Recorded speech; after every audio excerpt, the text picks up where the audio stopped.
Hi guys! Good morning! May kwento ako ngayon sa inyo. Yes, may kwento ako ngayon sa inyo. Ako ay lalaban ng kapitan. Kapitan ng barangay. Joke lang. Wala lang guys. Alam nyo ba? Meron na bang naka-experience sa inyo na yung wala ka namang ginawang masama, pero pag nag-iinitan ka, pero hindi pa kalahi, ibang lahi yung nag-iinit sa'yo.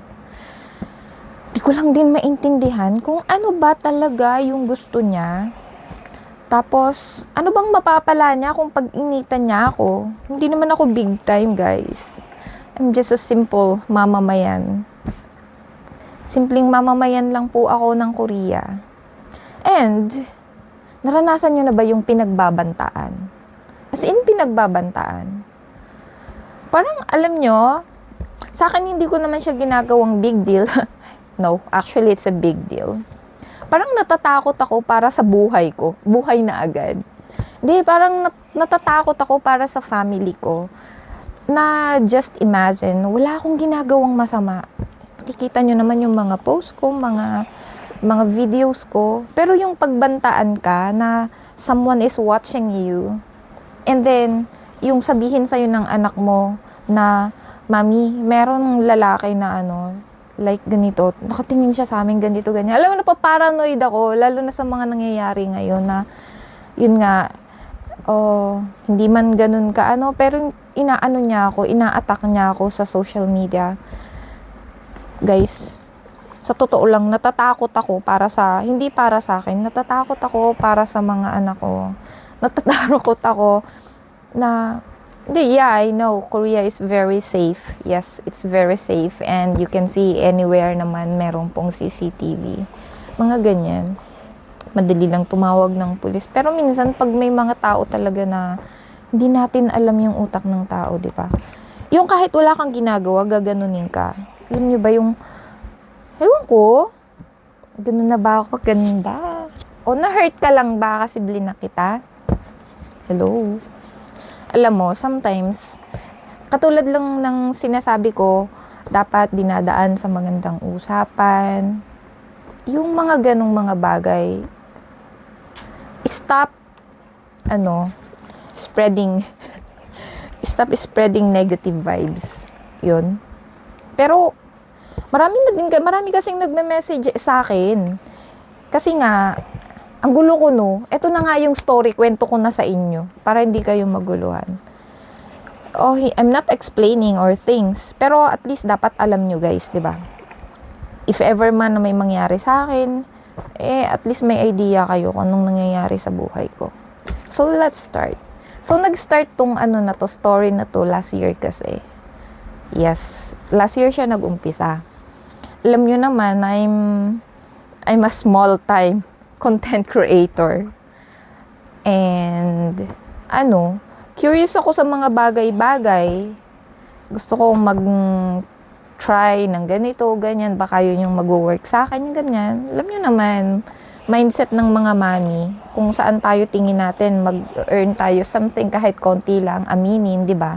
Di naman kayo mag-vlog para lang mag-show or something. Siguro doon sa iba. Pero sa akin kasi, nag-vlog ako to earn kahit konti lang. Kahit konti lang, malay mo, doon na ako maka-jackpot, doon ako yumaman, yun. So, yun na nga, paligoy-ligoy pa eh. So, nag-start tong story na to last year na bumili ako ng drone. So, before flying that drone naman, so, syempre, nag-research din ako na bawal bang magpalipad, ganito, ganyan.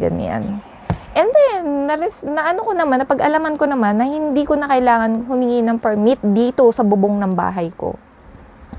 Lalo na, hindi ko naman pinakita yung paligid. Alam niyo yun, ang baba-baba lang ng drone. Kung makikita niyo yung video ko, kung napanood niyo yun, pet ko lang talaga yung pinakita ko. Tapos, trinay ko siya na paliparin ng ganyan, pa-straight na ganyan. Ako lang din talaga yung naka-center. Yun.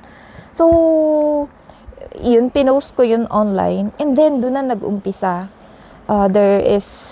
Meron yung tao na, sa akin, na bawal, ganito, ganyan. Ang dami na niyang sinabi-sabi. So, sa akin naman, okay, okay, pinaano ko na siya kasi ayoko makipagtalo online.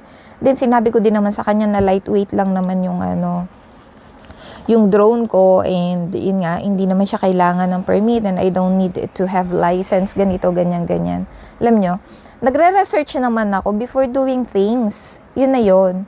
So, yan, nakalipas yun. Pero, he keeps on nagging me, sa totoo lang. So, ang ginawa ko dun parang, ini-hide ko yata yung video na yun, or yes, ini-hide or dinilit ko, something ganyan. Pero napag-isip-isip ko, bakit ako magtatago na wala akong ginawang masama? And, yun na nga. So, parang ginawa ko, in-upload ko ulit yun. Kung makikita nyo, nagsa-circulate pa yung video na yun. Sexy kasi ako dun eh. Yeah, ganda ko dun eh. Ang hinayang naman ako. Kasi it's my first time flying my drone, guys. Siyempre, ganun naman talaga tayo, 'di ba? Pag first experience ko eh. Kaso sinira niya. And wala naman akong nakikita din na na gusto, siguro talaga concern lang siya. Pero alam niya yung pagiging concern kasi hindi dapat gano'n na pinapahiya ka online. You can send me message directly naman na ay ganito, ganyan, ganyan. Yung concern mo, sabihin mo sa akin na gano'n.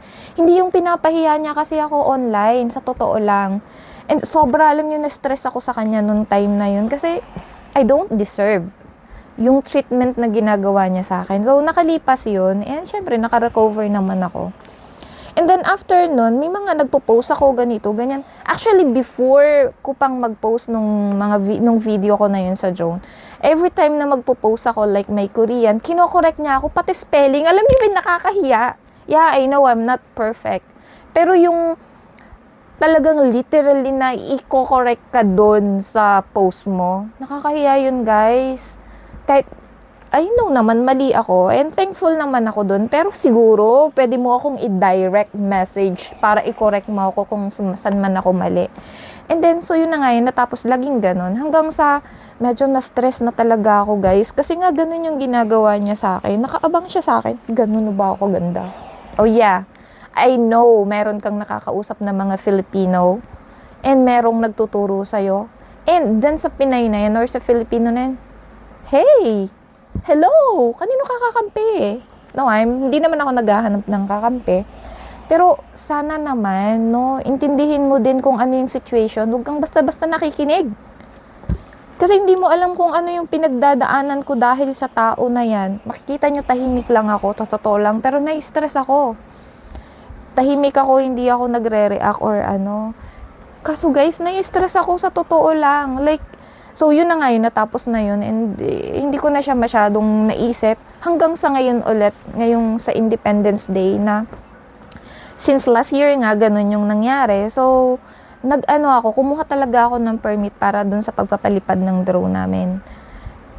Pero guys, ayan, after ko na maipost yung na yun, ayan na naman, nag-umpisa na naman siya, and threatening us. Tinethreat niya talaga kami kasi pinagbablock namin kasi nga, ganun nga yun.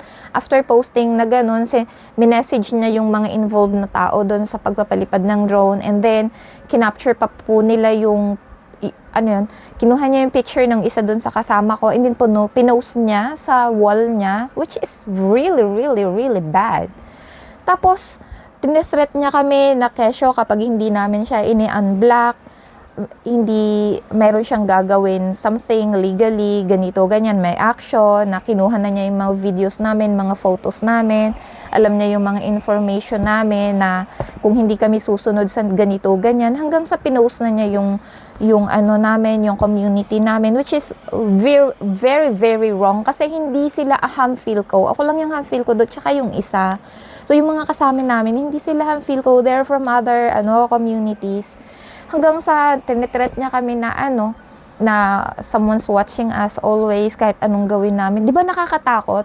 And then, nag-story pa siya na nandito sa likod ng bahay namin. And then, yung anak ko, nasabi niya sa akin, pinakita ko kasi yung tao. Sabi niya, Mami, nakita ko siya. Kasama ko yung mga kaibigan na nakatingin siya. Tapos tinanong pa namin, blah, blah, blah. Ay, natatakot ako, guys. Ano bang gagawin ko, ha? Wala akong ginawang masama sa kanya para ganunin niya ako. Yun lang.